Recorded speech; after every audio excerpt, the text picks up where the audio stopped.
kabayan. Honda Civic 2018 model tayo kabayan. Paano tanggalin yung bumper? So saglit lang siya kabayan, pero tanggalin din natin yung tail light na yun kabayan ha, kasi mag-repair tayo ng back panel. Pero yung one natin ngayon, yung bumper lang. So paano tanggalin yung bumper? So easy lang yan siya kabayan ha. So tingnan natin. So ayan, tanggal lang ako. Phillips screw lang yan siya sa gilid. Isa natin to. Tapos sa baba naman, Phillips screw rin.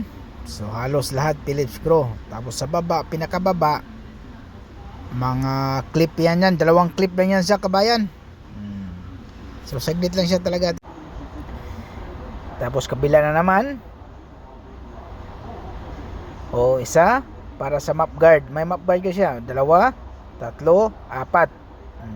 Mayroon siyang yung natakipan ng map guard, mayroong Phillips screw din doon. Tapos tanggalin natin sa taas, flower yan. Alin, pwede gamitan ng alin din. Pwede din flower.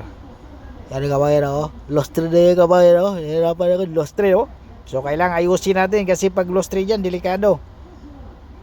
Sisirain natin yung boltan naman. Tapos yung bumper okay lang din masira kasi bago yan eh.